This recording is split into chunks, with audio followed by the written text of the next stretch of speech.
गधानंद जी महाराज किसे देखकर खुश होते हैं? गधा तो संत पुरुष है भैया। प्रेमचंद जी महाराज ने गधे को संत पुरुष बताया है।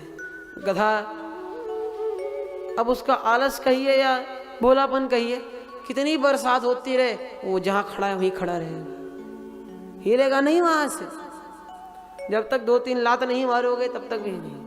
आप गधे के आगे घास डालो न डालो उसे कोई मतलब, वो अपनी मस्ती में मस्त है। ऐसी संतों की स्थिति है, उन्हें पूछो न पूछो, जिन्हें छपने की आदत नहीं है। पहले संत छुपा करते थे, आज छपा करते हैं। संतों का क्या है? मुझे मेरी मस्ती कहाँ लेके आई, जहां मेरे अपने सिवा कुछ नहीं है। ब्रह्म है या द्वंद है जो मुझको हुआ है, हटाया जब इसे तो कहीं कुछ नहीं। मुझे मेरी मस्ती कहाँ लेके आई, जहां मेरे अपने सिवा कुछ नहीं।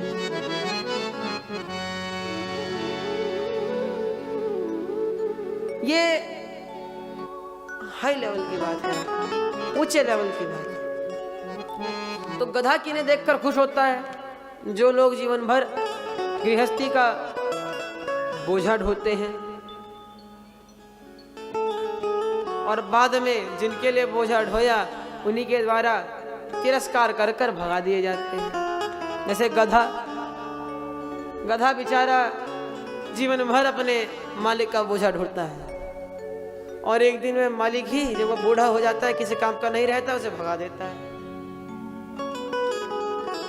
कभी आप गधे को कोई धन्यवाद नहीं कहता? कभी आपने सुना है गधा सम्मान समारोह हो रहा है? ना।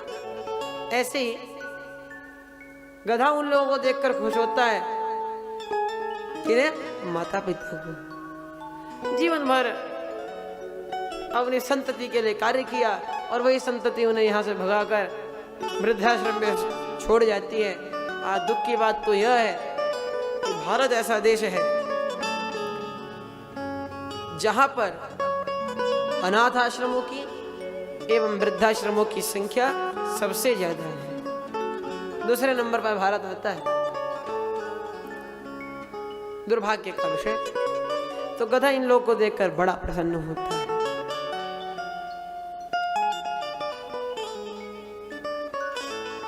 शौनक जी महाराज कहते हैं, जिन लोगों ने कभी भी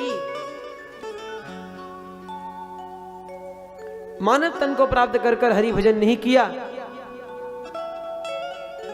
उनका जीवन तो ऐसा ही है जैसे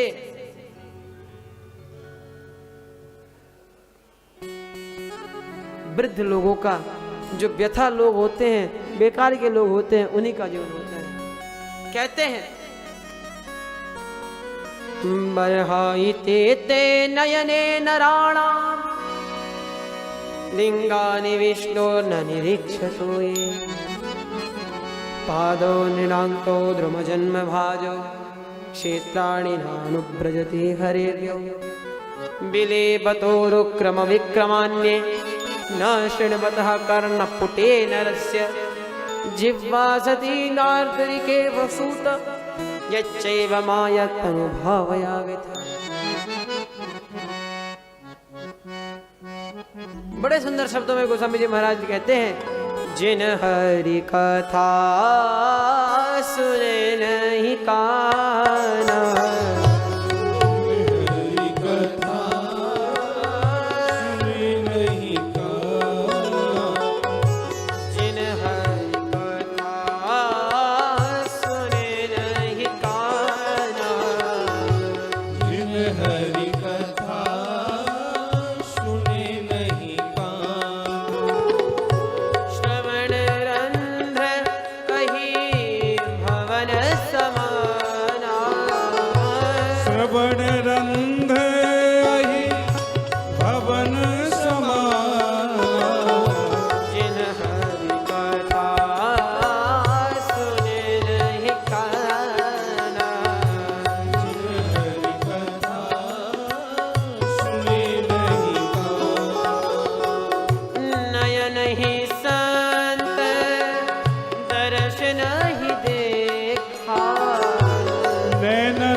मानव तन प्राप्त कर कर अपने नेत्रों से हरि की छटा के संतों के दर्शन नहीं किए।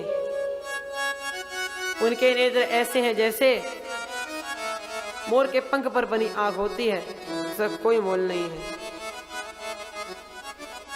अथवा जिन्होंने वाणी से हरि का नाम नहीं लिया, उनकी वाणी ऐसी है जैसे मेंढक की जीभ होती है जो सदैव टरटर ही करती रहती है। जिन्होंने हरि की कथा को नहीं सुना, उनके कान ऐसे हैं जैसे सांपों का गल।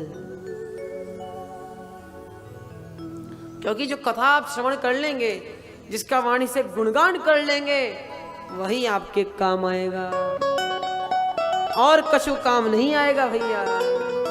चाहे सोना हो या चांदी, कुछ काम नहीं आएगा।